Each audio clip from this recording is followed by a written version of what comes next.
The desert was quiet that evening, the kind of quiet that sinks into a person's bones and makes them listen to things they never noticed. Before the heartbeat in their chest, the whisper of wind dragging over sand, the slow fading of daylight. The sun was slipping behind the distant ridges, turning everything gold and red, and I thought I was finally alone again. Then I saw him. He came out of the heat like a shadow, tall and silent, his dark hair tied back, and his eyes locked on me with a mix of sorrow and fire. I knew who he was before he spoke. There were stories about him, an Apache warrior who once fought against the settlers. The same man who vanished after the blood spilled at Dry Creek years ago. I never imagined he would walk into my camp. Not after all that had happened. Not after what his people had done to mine. He stood there for a long moment, saying nothing. The air between us felt heavy, filled with the ghosts of things neither of us wanted to remember. My hand shook a little as I gripped the edge of my shawl tighter. I wanted to reach for the small rifle resting by the fire, but something in his eyes stopped me. He wasn't here to fight. He was here for something else. When he finally spoke, his voice was low and rough, as if the desert itself had carved it out of stone. "I came to ask your forgiveness," he said. Those words hit me harder than a gunshot. Forgiveness? For what? For the lives taken that day? For the years I spent haunted by the screams and smoke? Or for the man I once loved and lost in that same battle? The truth was, I didn't know which wound he meant. I told myself I wouldn't listen, that I didn't owe him a single word. But as he stood there, something inside me shifted. The war had ended, but peace had never come. I could feel it in the way my heart clenched, in the way the wind carried the smell of ash whenever I thought of that place. And now the man who carried part of that pain was standing right in front of me. He took a slow step forward, his shadow stretching across the sand. I noticed the scars on his arms, the worn leather bands, the old bloodstains that had never quite washed out.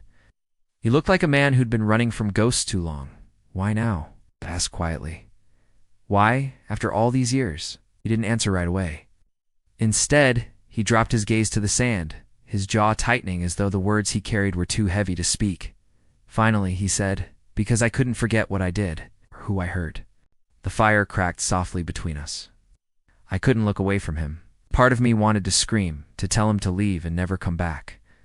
But another part, the part that still remembered a time before the war, wanted to understand.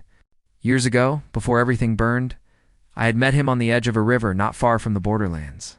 He was younger then, quieter, with that same stillness that came from watching the land instead of trying to own it. He'd helped me gather water when my mule had wandered off, and I'd thought of him for weeks after. That was before sides were drawn, before hatred had names. Now here we were, two survivors of the same fire, trying to speak across the ashes. He knelt by the fire, slow and careful, as if afraid any sudden move might break the fragile peace between us. The golden light touched his face, and I saw the exhaustion there, the kind that comes from years of loss. "Your brother," he said finally, his voice strained. "I didn't mean for him to die." My breath caught. My brother had fallen that day, shot through the chest when the fighting reached our homestead. For years I'd believed it was his tribe that did it, maybe even him. Hearing his voice tremble now made something sharp twist inside me. "What makes you think I can forgive that?" I asked. "I don't," he said. "But I needed you to know that I tried to stop it." The truth sat between us, raw and painful. I wanted to hate him, to throw my anger in his face. But hate doesn't always survive the years. It fades, turns into something dull and heavy like dust that settles but never really disappears. Outside the circle of firelight, the desert stretched in every direction, endless and silent. The horizon shimmered like a dream you couldn't hold on to. Somewhere far off, a coyote cried. The sound carried through the empty land like a memory of loss. He looked up at me then, and I saw something in his eyes that I didn't expect. Regret, yes, but also tenderness. As if he was remembering something too. Something that had nothing to do with war. He reached into a small pouch hanging from his belt and pulled out a piece of cloth, old and faded. When he unfolded it, I saw my mother's brooch sewn to it, the same one that had gone missing from our home after the attack. My throat tightened. "Kept it safe," he said. "It was the only thing left that wasn't touched by blood." The fire flickered, and for the first time in years, my anger faltered. He'd carried that small thing all this time, not as a trophy, but as a promise. I didn't know what to say. The past pressed against me like the weight of the desert air, hot, unyielding, endless. I looked at him and wondered if forgiveness was even possible for people like us. He leaned closer then, his voice barely above a whisper. "I thought coming here would give me peace," he said. "But seeing you, it feels like my heart remembered what it shouldn't." My pulse quickened, and I hated that it did. I hated that his words still had the power to reach places in me I thought had turned to stone. I turned away, staring out at the last line of sunlight burning across the dunes. "You should go," I murmured. "Before you make things worse." He didn't move. Wow. I could feel his eyes on me, heavy and unspoken. Then quietly he said, "It's already worse, because I can't stop feeling what I shouldn't." I wanted to believe I misunderstood, but the look in his eyes told me I hadn't. It wasn't just guilt that had brought him here. It was something else, something dangerous, something forbidden. That night I couldn't sleep. The desert wind carried his scent, faint but familiar, and the sound of his voice wouldn't leave my mind. I told myself it was only the past returning to stir up trouble, that he was a reminder of pain, not peace. But deep down, something fragile had awakened. At dawn, I found him sitting by the rocks, his back to me, watching the horizon. The sky was painted in streaks of rose and gold. For a moment, he looked almost like part of the land itself. Wild, unbroken, eternal. He turned when he heard my footsteps. "You're still here?" he said softly. "I could say the same," I replied. He smiled faintly. "Maybe neither of us knows how to leave." For the first time, I saw the man beneath the warrior, the one who carried too much sorrow and too little hope. And in that silence, something unspoken passed between us, something that felt like a beginning we both knew we shouldn't want. He rose slowly, walking toward me until the space between us was small enough that I could hear his heartbeat. "If I leave now," he said, "I'll never forgive myself, and not again." The wind lifted my hair, the same wind that once carried smoke and gunfire, but now it carried something else. A question I wasn't ready to answer. I looked up at him, my voice barely steady. "And if you stay?"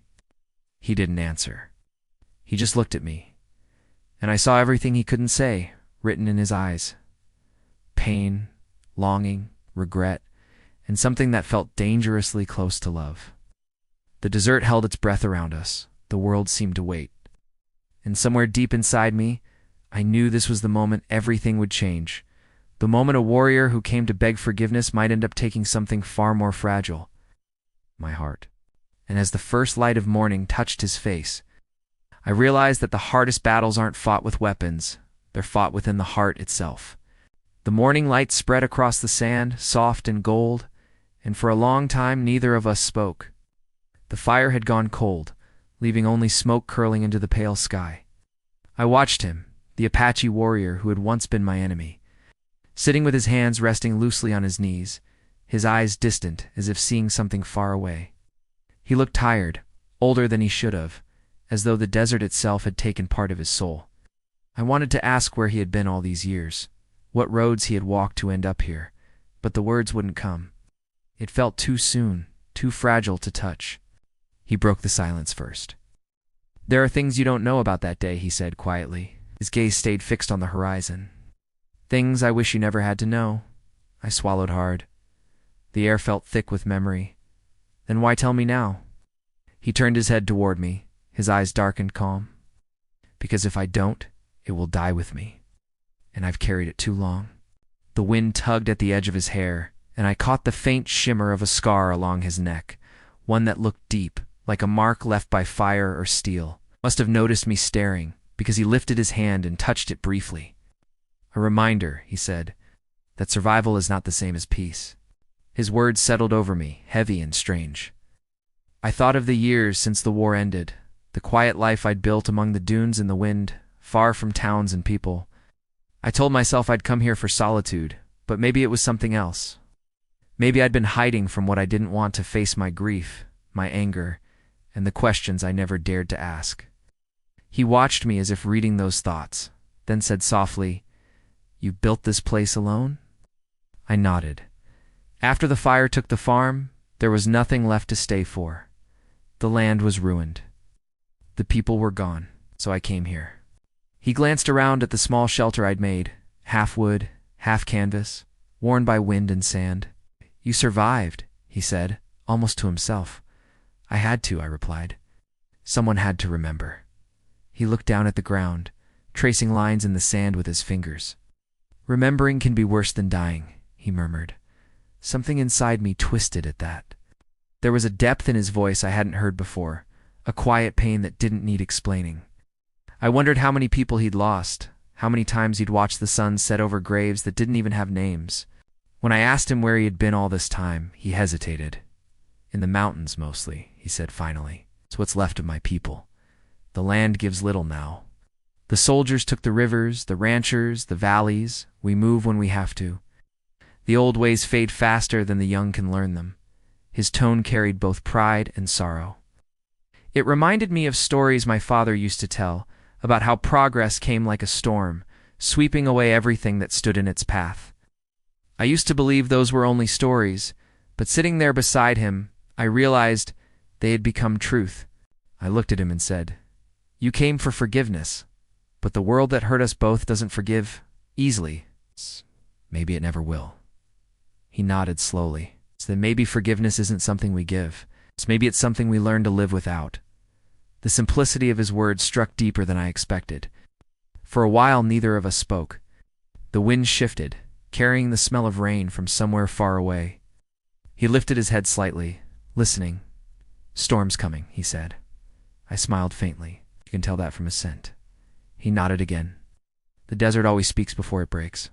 That night, as dark clouds began to gather in the distance, I felt something stir in the air of restlessness that wasn't just the coming storm. It was him, his presence filling the quiet spaces of my world that had once felt safe in their emptiness.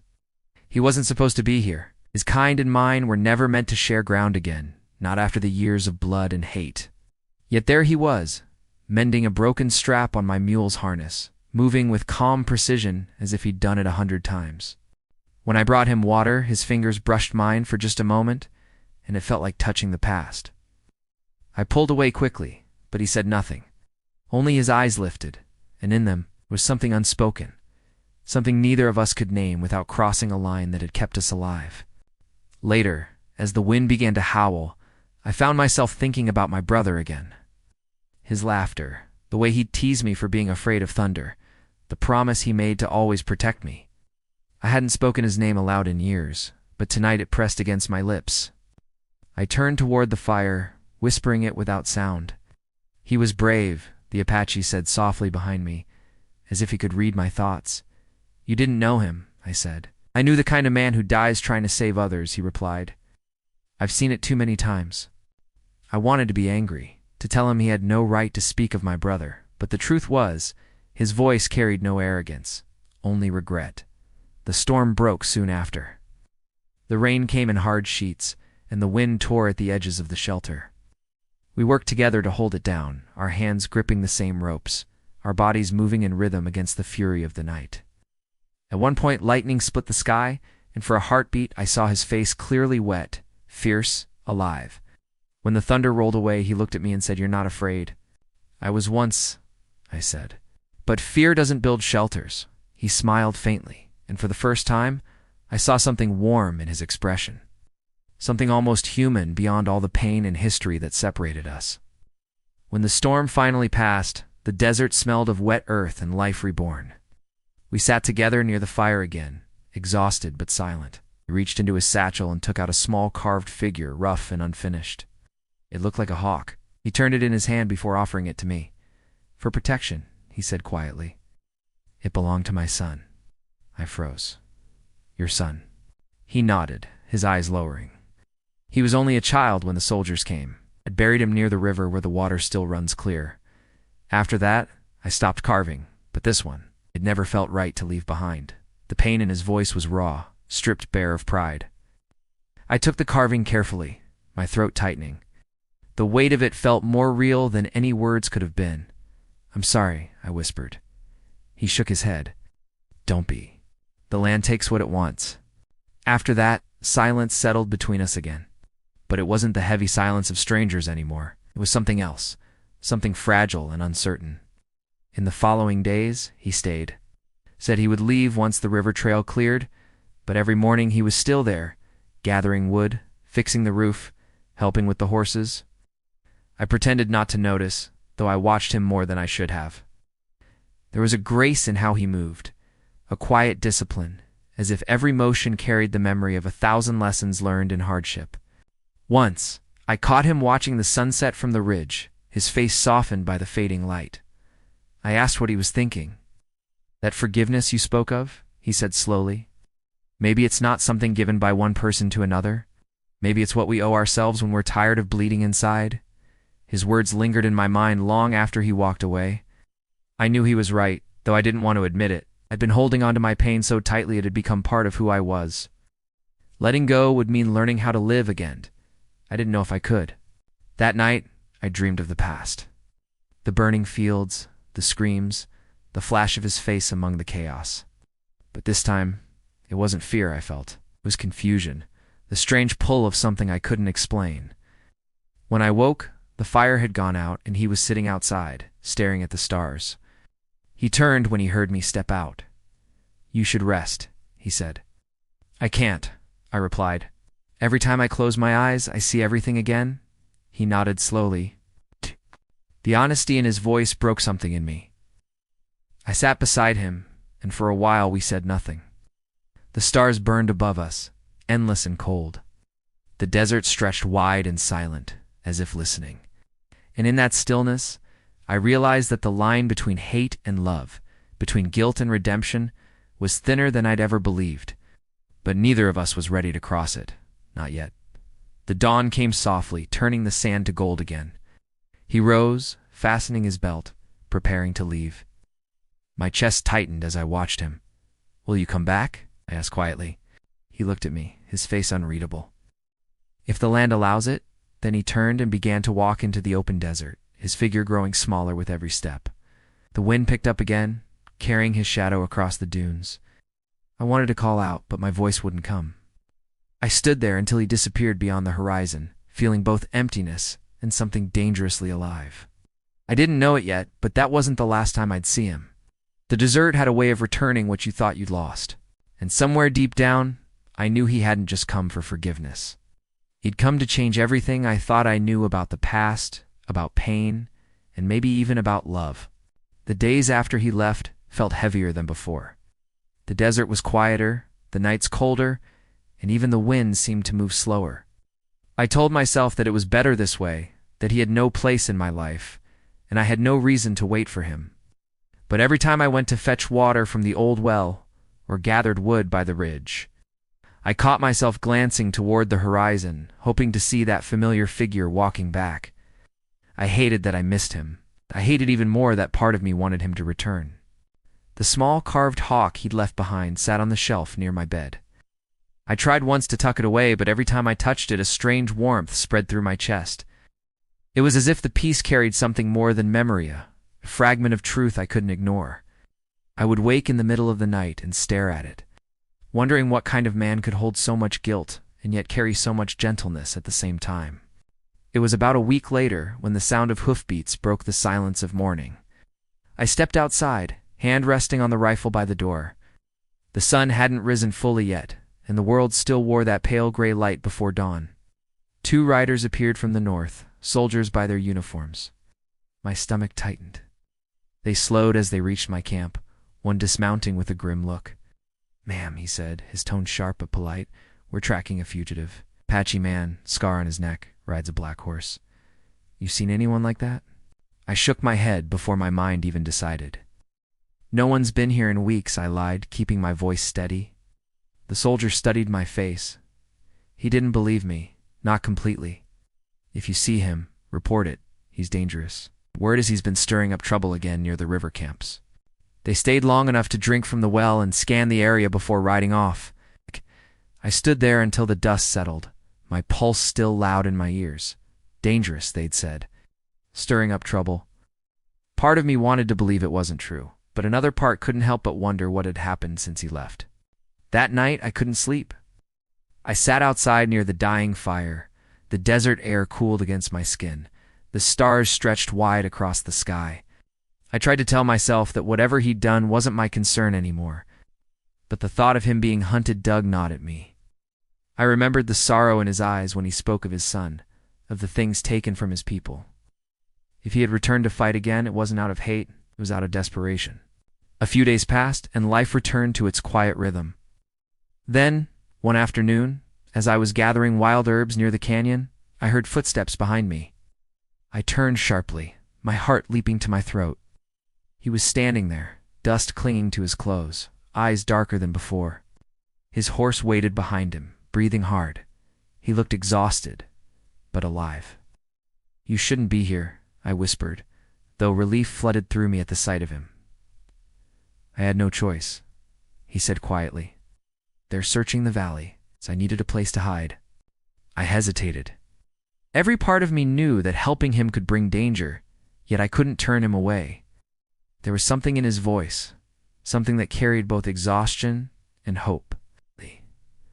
I nodded toward the small shelter. "You can stay until they move on, but you have to tell me what happened." Inside, he sank to the floor near the fire. I poured him water, watching the lines of fatigue etched into his face. After a long silence, he began to speak. "There was a raid," he said. "Not by us, by a band of settlers who claimed we stole their horses. They came at night. We fought back to protect the women and the children. When it was over, one of the soldiers was dead. They blamed me." He rubbed his hands together, his knuckles raw. "I wasn't even there when it started, but it doesn't matter to them. I'm the face they remember." I listened, torn between fear and anger. "If they find you here, they'll kill you without asking questions." He met my gaze steadily. "Then maybe you should tell them where I am."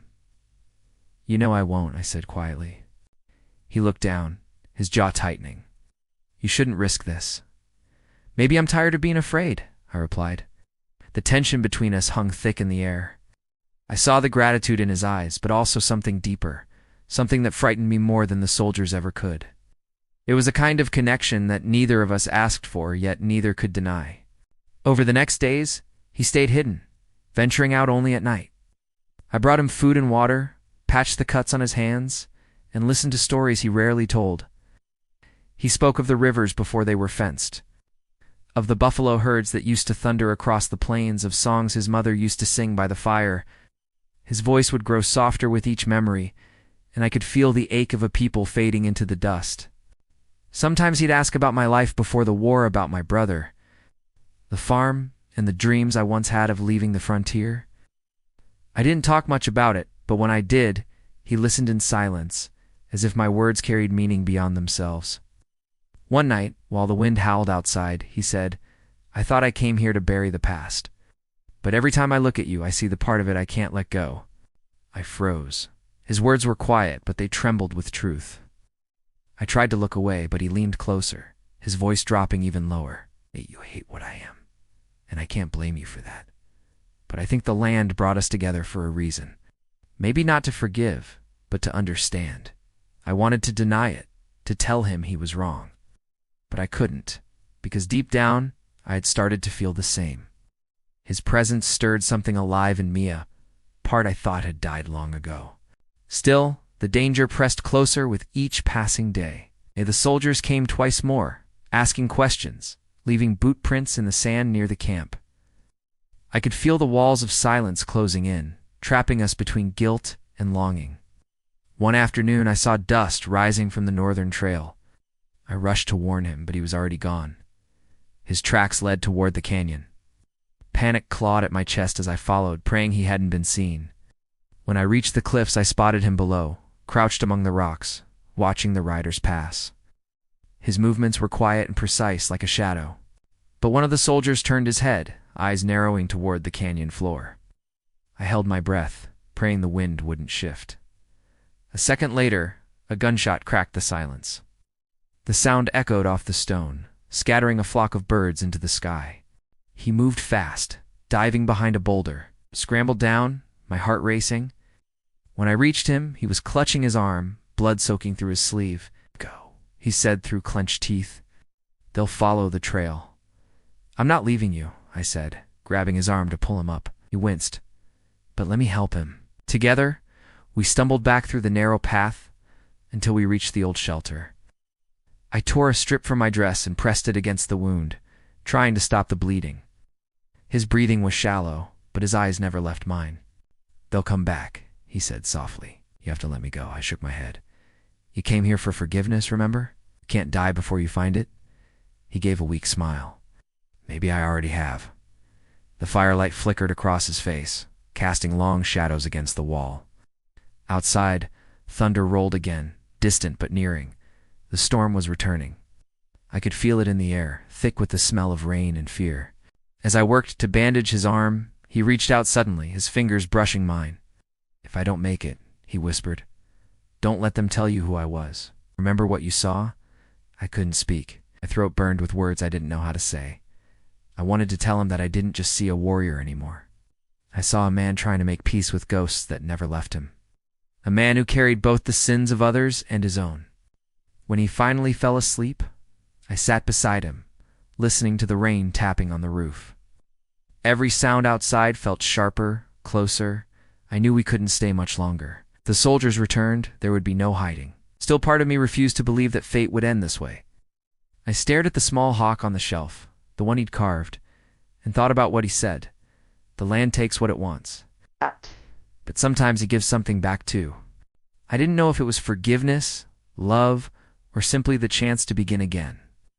But I knew the story between us wasn't finished yet. The storm outside was only the beginning of something far greater, and by dawn, the desert would decide whether it would take him from me or return him once more. The storm rolled deep into the night, pounding the earth with rain and thunder until it seemed the whole desert was trembling. I sat by the dying fire, watching him sleep, his face pale from loss of blood. Every few minutes, his body would twitch, and he'd mutter something in his own language words I couldn't understand, but somehow felt the weight of. I pressed the cloth tighter around his wound and whispered for him to stay with me. I didn't know if I was talking to him or praying to the sky above. By dawn, the storm had eased. But the danger hadn't. I could see the faint trail of boot prints outside, washed but not gone. The soldiers had been close to close. I knew they'd return. The desert might be wide, but it never kept secrets for long. I stepped outside and looked toward the horizon. Everything glowed with the gold of early morning, calm and still, yet the silence carried tension like a string stretched too tight. When I turned back, he was awake. His eyes were open, clear but tired, following my movements. "They came again," he said. "Yes," I replied softly, "but they'll be back. They'll always come back." He tried to sit up, but groaned from the pain. I went to him quickly, easing him back down. "You can't move yet," I said. "I can't stay either," he murmured. "If they find me here, they'll kill us both." I didn't argue. I already knew he was right. The question wasn't if they'd find us, it was when. We decided to move before sundown. Could barely walk, but he insisted. I packed what little food we had and wrapped the small hawk carving in cloth. The air was cooler that evening, with the wind carrying dust across the dunes. Every step felt heavier, not just from the climb, but from the weight of everything unspoken between us. We followed an old trail that led to the dry canyon, a place where the rocks curved inward, hiding shadows. He said it would be safe there for a while. As we walked, I noticed his steps faltering, his hand gripping his side. I wanted to stop, but he kept shaking his head. "Not yet," he said each time. "Not here." When the sun finally dropped, painting the sand in firelight, we reached the canyon. The air grew cooler, and I helped him sit beneath an overhang. He leaned back against the rock, breathing heavily.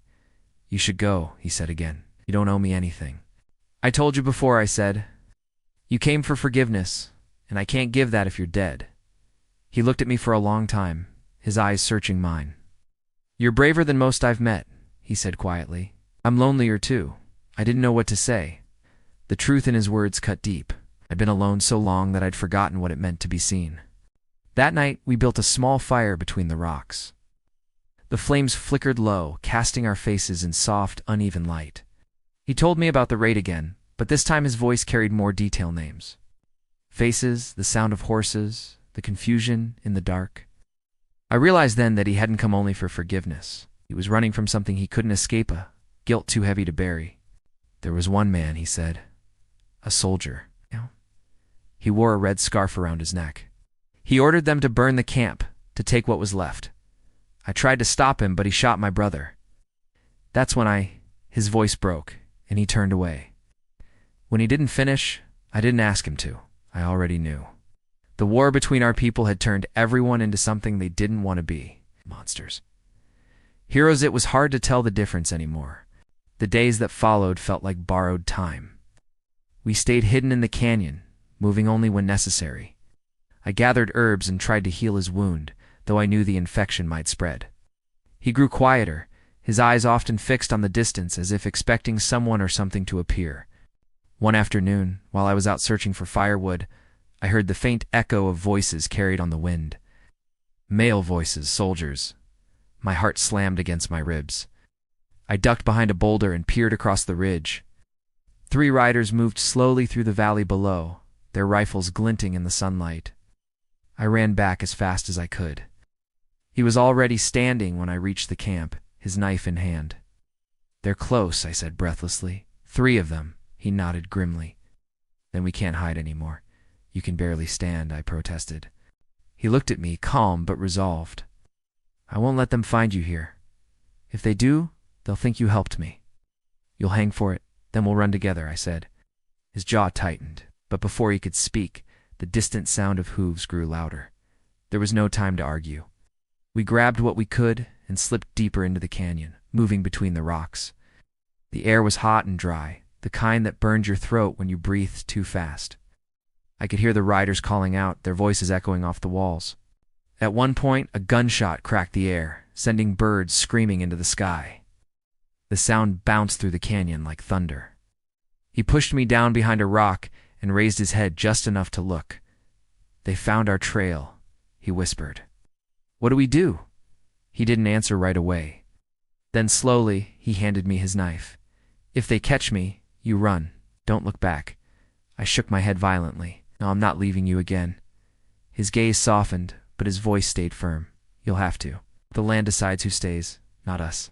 The sound of horses drew nearer. I could see the shadows of the riders now, long and shifting on the canyon wall. My pulse hammered in my ears. He crouched beside me, ready to move, every muscle tense despite the pain.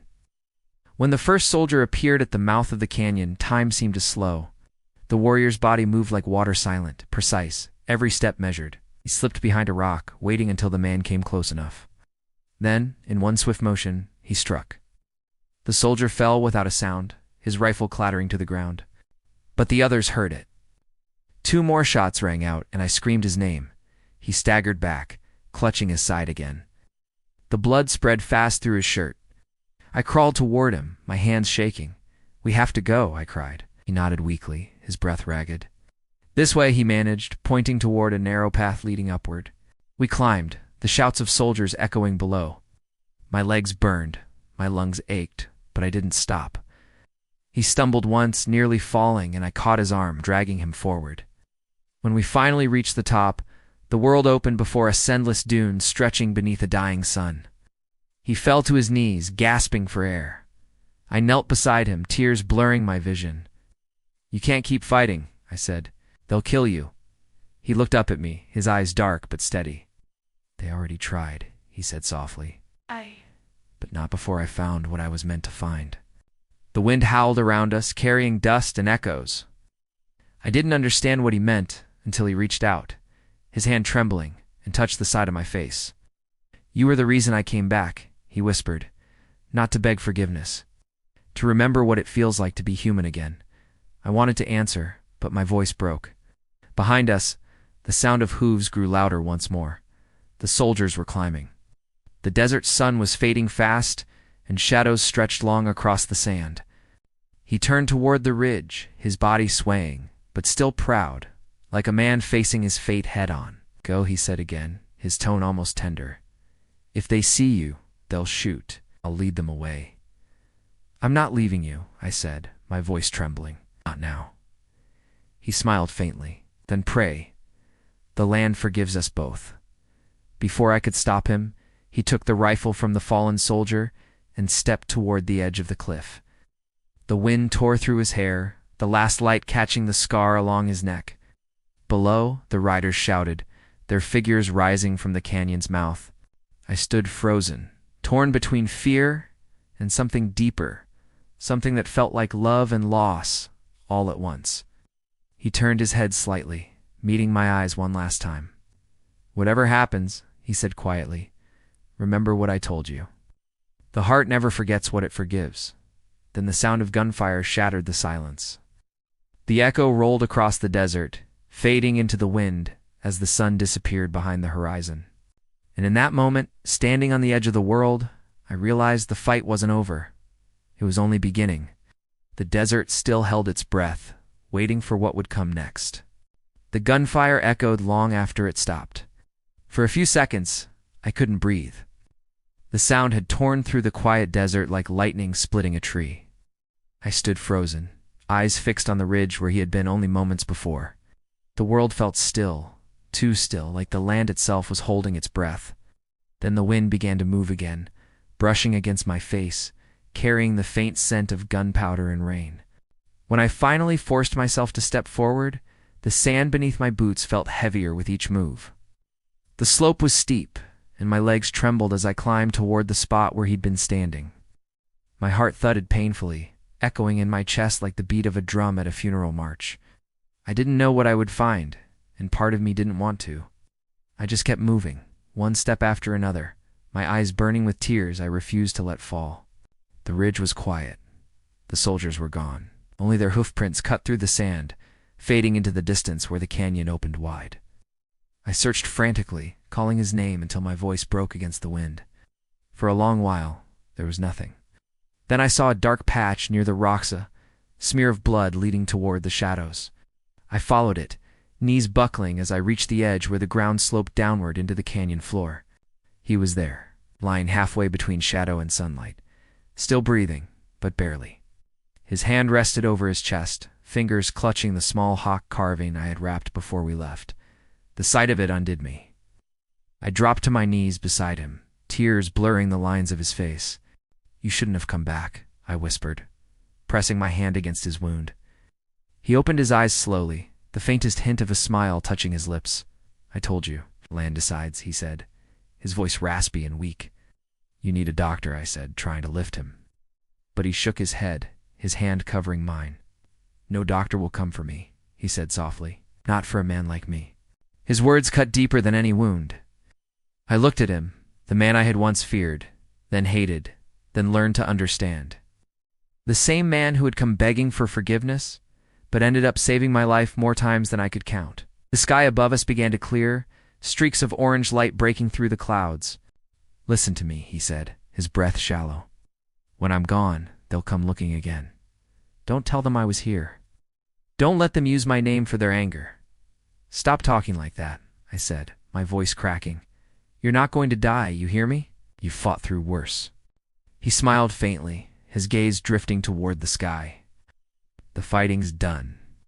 You said once that forgiveness can't be given, only lived. You were right. Maybe this is how I live it." I felt the sting of tears in my throat. "Don't you dare leave me with that kind of peace," I whispered. "You don't get to walk away after everything you've started." His hand trembled slightly, his thumb brushing against my wrist. "Then remember me the way the land remembers rain," he said quietly. "Not for how it falls, but for what it leaves behind." The sun broke over the horizon, spilling gold across the sand. I sat there with him until the light washed over both of us, warm and silent. His breathing slowed, his eyes still open but distant, as if he were watching something far beyond this world. I didn't know how long I stayed there, only that the wind began to rise again, carrying with it the sound of something familiar like a whisper in the language of the earth itself. By noon, the desert had gone still again. The soldiers didn't return. I buried him beneath the ridge, where the sand met the stone, and marked the spot with the hawk carving he had carried all those years. It felt wrong to leave it, but I knew he would have wanted it that way. When the last handful of sand slipped from my fingers, I whispered a prayer, part memory, part hope. The days that followed passed in a blur. I returned to my shelter, the same one where he'd first found me. Everything looked smaller now, emptier. The wind moved through the cracks in the roof, humming low like a song I couldn't forget. Sometimes at night, I would wake to the sound of footsteps outside, and for a heartbeat, I'd think it was him. Then the silence would remind me of the truth. I fixed the roof he'd patched, kept the firewood stacked the way he used to, and each morning I walked to the ridge to watch the sunrise. It became my ritual, my way of keeping him close. The world didn't change much after he was gone. The soldiers still rode through the valley. The town still whispered the same stories, but something inside me shifted. I wasn't angry anymore. I wasn't afraid either. Weeks later, I heard word from a trader passing through that the fighting had stopped in the nearby territories. The army had moved north, the raids ended. Said some believed the desert tribes had vanished. Others said they'd simply gone deeper into the land, where no white man could follow. I didn't tell him that one of them was buried just beyond the ridge, his story ending where mine had begun. That evening, I found myself standing by the fire, staring at the horizon as the sun dipped low. The air was warm, the color of the sky rich with amber and rose. I thought of him then not as a warrior, not as an enemy, but as the man who had carried both love and regret in the same breath. The man who had come to beg forgiveness, but ended up giving it instead. I reached for the small piece of wood I had carved in the past few nights, shaping it with careful hands. It wasn't perfect, but it was enough. Another hawk simpler than his, rougher, but made with the same purpose.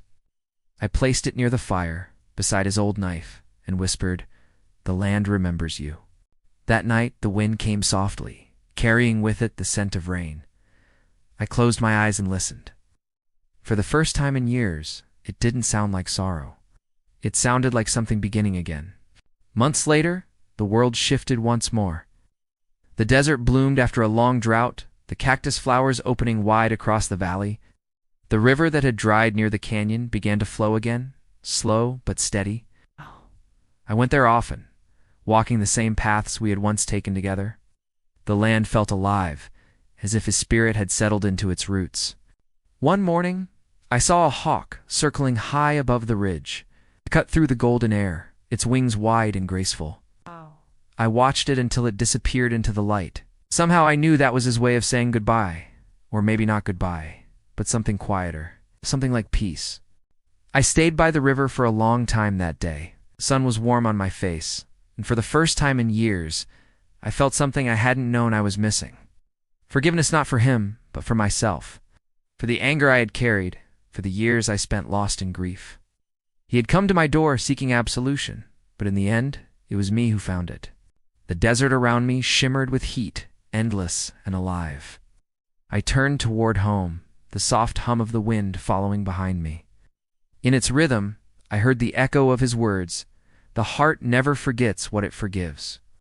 And as I walked across the dunes, the sky opened wide above me, golden and endless. And I knew that somewhere, he was still part of it, all the wind, the sand, the light. The Apache warrior who came to beg forgiveness but ended up stealing my heart. The land had taken him, as it always did, but it had also returned something to me. Not love the way I once understood it, but something purer peace, born from pain. And that was enough.